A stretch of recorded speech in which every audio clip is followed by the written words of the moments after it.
biodegradable packaging, ketika saya mau fabrikasi yang lebih kapasitasnya lebih besar, saya mimpi kalau saya ke supermarket ada gulungan plastik buat membungkus bahan-bahan, misalnya ya bahan-bahan telur atau apapun, itu ada gulungan yang bahannya adalah dari biodegradable packaging.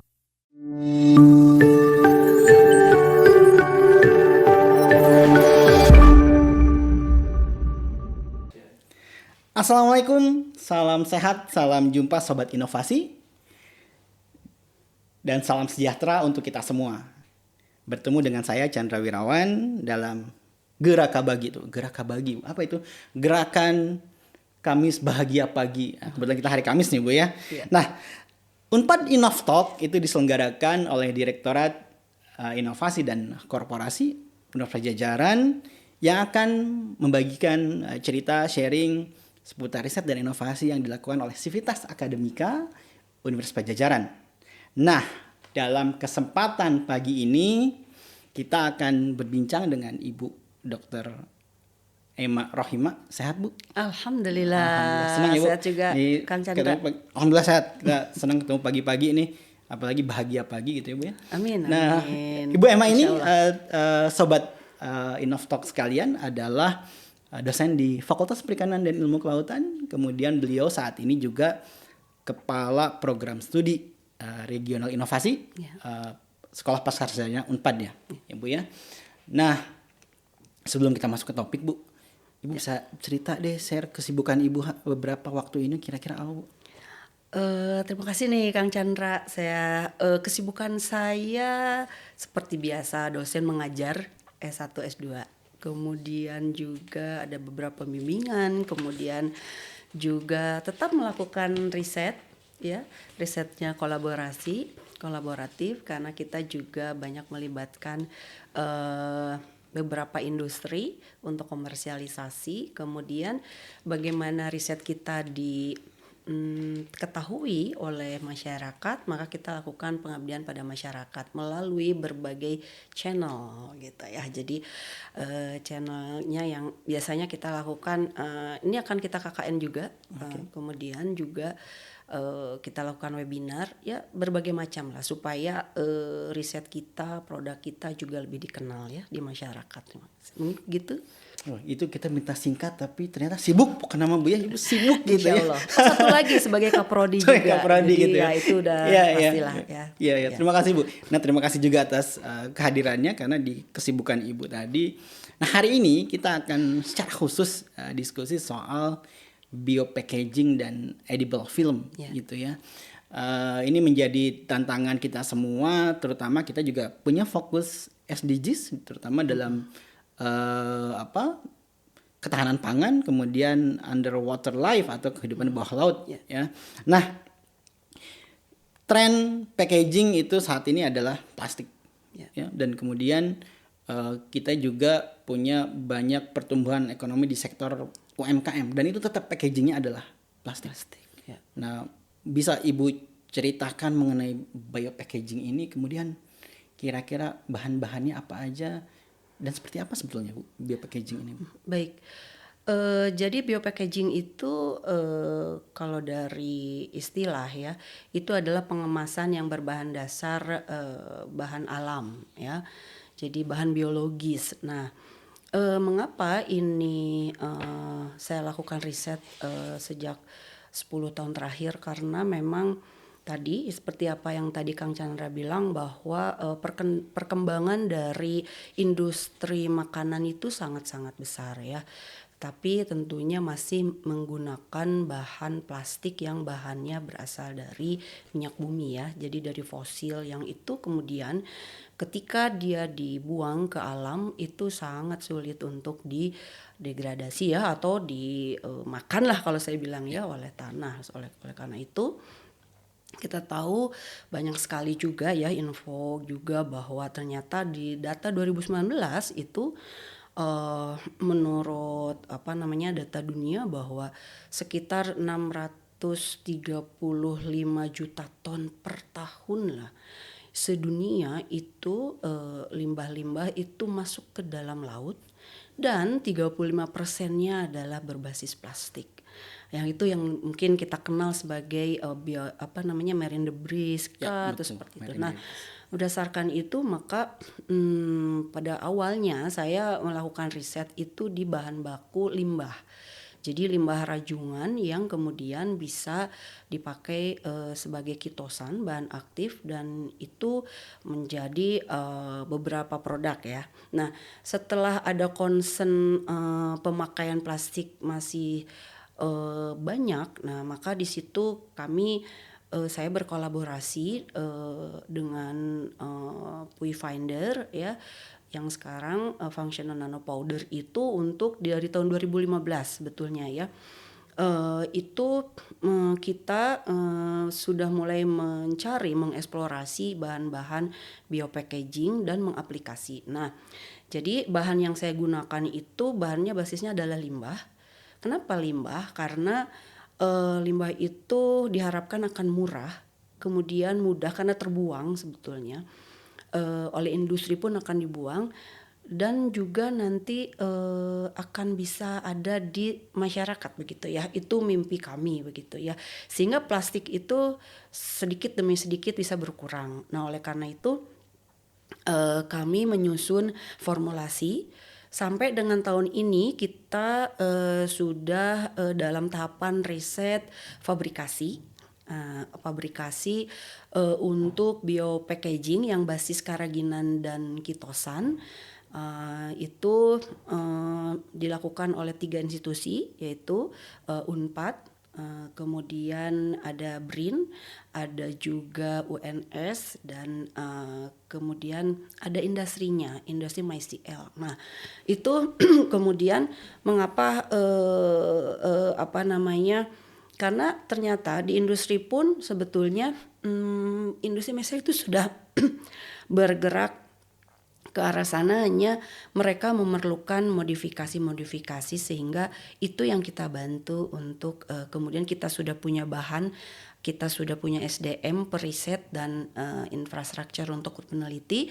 Kemudian di industri pun demikian, di tempat lain universitas demikian, lalu kita sharing, sehingga ibaratnya itu kalau di di pain itu sakitnya itu musuhnya itu bareng gitu sama, lalu kita solusi cari pemecahannya bersama-sama. Nah, oleh karena itu kita Menarik, Bu. diformulasi. Menarik itu di formulasi tadi Ibu Ya, sampaikan sama formulasi. kolaborasi. Nah, sebelum nanti Ibu bahas di kolaborasi di kita Ya. pertanyaan berikutnya, ini mumpung ada di sini nih udah banyak contohnya gitu ya. Iya, Ini Bu kayaknya iya. bisa ceritain ini Boleh apa sih, banget. Bu? Nah, Iya. bahan-bahannya apa, kemudian apa sih? Nih mejanya penuh nih teman-teman sobat Inoftalk ya nih. Mohon Bu diceritain ini yang warna-warni bahan-bahannya. Silakan, Bu. Jadi ini adalah tadi yang saya bilang limbah cangkang rajungan ini ya teman-teman. Jadi limbah cangkang rajungan, kemudian kita isolasi kitosannya. Apa itu kitosan? Itu adalah bahan aktif dari limbah cangkang rajungan yang ternyata dia sifatnya polikation, sehingga dia bisa menarik yang sifatnya anion gitu. Polianion ya. Jadi mau sampah, mau lemak, mau apa, maka dia punya aplikasi yang luas nih, bisa pangan maupun non makanan ya. Jadi misalnya kalau di suplemen nih, anti diet misalnya gitu ya. Karena saya juga udah melakukan penelitian itu untuk hiperkolesterolemik dari kitosan ya. Kemudian kalau di bidang biopackaging ini, saya menggunakan ini di biopackaging adalah sebagai bahan aktif antimikrobanya. Jadi nanti punya yang nanti packaging itu adalah yang disebut sekarang smart packaging ya, seperti itu. Nah, kemudian ini dari limbah cangkang rajungan. Nah, kemudian kalau ini adalah seaweed karaginan. Jadi karaginan itu adalah turunan dari rumput laut. Yang kita gunakan adalah Capapicus alvarezi atau yang dulu Eigema cottonii. Ya, rumput laut merah ya. Nah, seperti itu yang kemudian kita isolasi. Karaginan ini dia juga punya fungsional yang sangat besar ya. Dia punya fungsi gelatinisasi yang sangat tinggi, sehingga pada saat nanti kita campurkan di forma biopackaging dia bisa membantu elastisitasnya. seperti itu. Nah, ini adalah produk kami yang itu tadi disebut biopackaging degradable ya, biodegradable packaging. Maaf, ini ditambahkan pewarna supaya lebih menarik, tapi pewarna yang food grade. Jadi ini adalah kemasan biodegradable packaging yang berbasis apa namanya karagina dan kitosan. Jadi ini aslinya itu seperti ini Kang Chandra, coklat dia. Oke. Ini rumput laut yang rumput laut ini yang aslinya ya. Nah kemudian kita juga akhirnya dari situ membuat formulasi lain yaitu tadi edible film itu untuk Edible food film. ya. Jadi ini nanti kalau misalnya di apa di dalam makanan edible film itu kan nanti diaplikasikannya bisa coating maupun dia mengemas begitu ya. Sehingga kalaupun seperti nanti kita mau pakai di sosis sosis begitu, sosisnya itu nggak usah dibuka, tapi bisa langsung dimakan karena bahannya dari karaginan atau ini ya edible film ini film yang kemudian dibuat untuk casing begitu. Nah kemudian selain itu sebetulnya yang sudah terlisensi adalah merek kita nih Kang Chandra karena kita di pusat kolaborasi riset dan industri apa namanya Marine Biomaterial. Jadi pusat riset pusat kolaborasi riset biomaterial kelautan dan juga selain ini untuk biodegradable packaging buat food juga kita sekarang bikin varian untuk non food yaitu untuk kosmetik.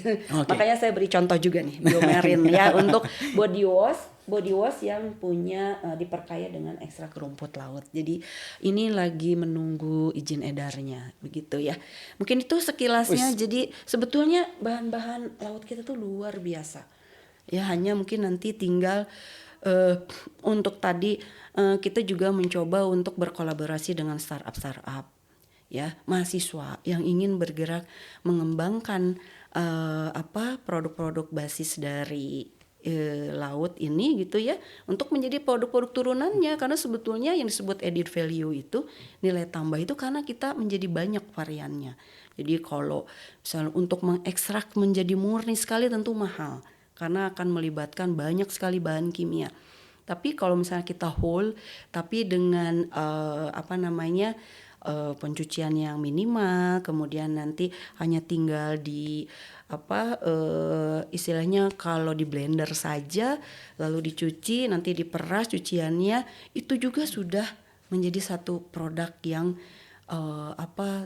sangat luar biasa ya, gitu, Kang Chandra. Oke, tahan di situ Bu. Tadi Ibu udah cerita soal produknya, kemudian apa ingin mengajak kita semua, membangkitkan kita semua termasuk para teman-teman di startup gitu ya. Nah, ini produk walaupun baru sampai prototipe tapi kemudian menunggu izin dan edar seterusnya. Ini proses mewujudkan inovasi jadi begini nih Bu ya. Kemudian membangun roadmap risetnya itu seperti apa? Termasuk tadi networking yang Ibu ceritakan. Baik. Jadi pada awalnya memang saya dulu di lab pengolahan hasil perikanan PIK. Kebetulan dulu pada saat kita menjadi ketua lab itu kita membuat roadmap untuk bagaimana sebetulnya bisa memanfaatkan bahan-bahan perikanan dan kelautan ini untuk menjadi komersil ya sebetulnya seperti itu. Nah tentunya kita tidak bisa bekerja sendiri. Oleh karena itu kami berkolaborasi.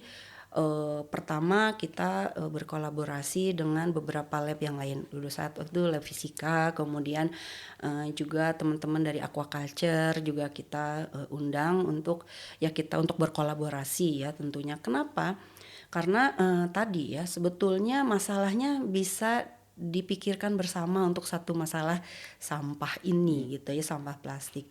Kenapa kita nggak barengan saja? Jadi jelas musuhnya gitu ya, musuh bersama begitu ya. Nah kemudian dari situ kita tentu punya keterbatasan, baik SDM, infrastruktur, alat, bahan. Nah dari situ penelitian.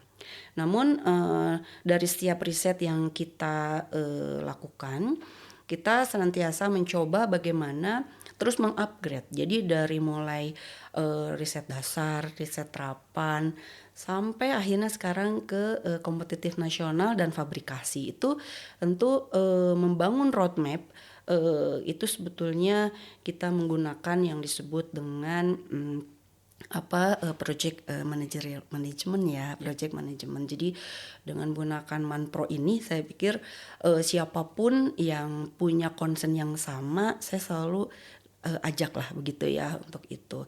Nah, sehingga sekarang di tahun 2022 ada fabrikasi untuk biopackaging, juga kita alhamdulillah diberi amanah oleh BRIN itu untuk pusat kolaborasi biomaterial kelautan, di mana melibatkan lebih besar lagi institusinya. Jadi tidak hanya internal di Unpad, tetapi juga di Unpad pun ada fisikanya, ada lab, ada juga dari mikrobiologinya, ada dari kelautannya gitu ya. Kemudian ada dari Universitas Negeri Solo ya. Jadi dari Solo juga ada UNS. Itu teman-teman yang sudah bergerak di bidang kerajinan. Jadi memang kita startnya pada akhirnya banyak berkomunikasi, kita punya apa, teman-teman punya apa di bidang risetnya, karena kan setiap riset itu punya dana riset. Ya. Kemudian nanti bagaimana cara mengkolaborasikannya supaya tadi nih satu contoh untuk biopackaging aja bisa disupport oleh berbagai institusi tadi. Nah, kemudian dari BRIN pun kita kemudian dengan pusat riset mikrobiologi terapan dan pusat riset bioproduk dan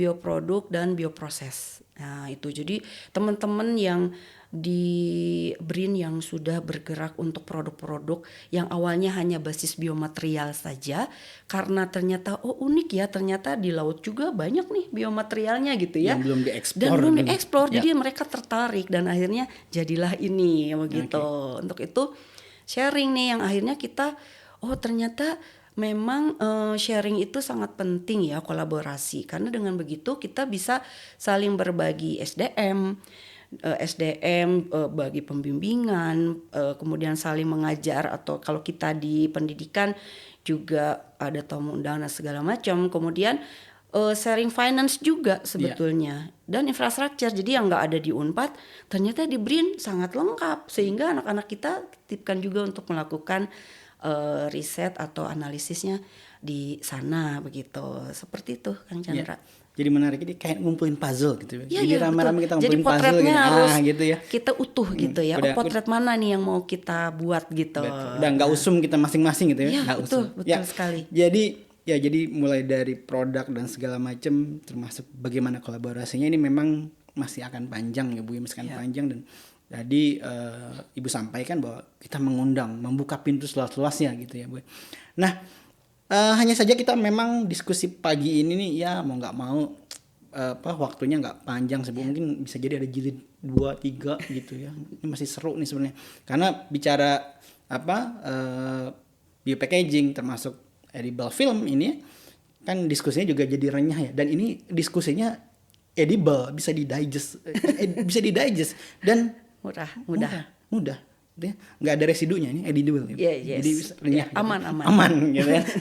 Nah teman-teman, sobat Innovtalk, sebelum kita menutup ini saya minta dong Bu pesan kesan untuk ya buat semua sobat Innovtalk nih, termasuk buat riset dan seterusnya. Oke. Ingin disampaikan, silakan Ibu. Terima kasih.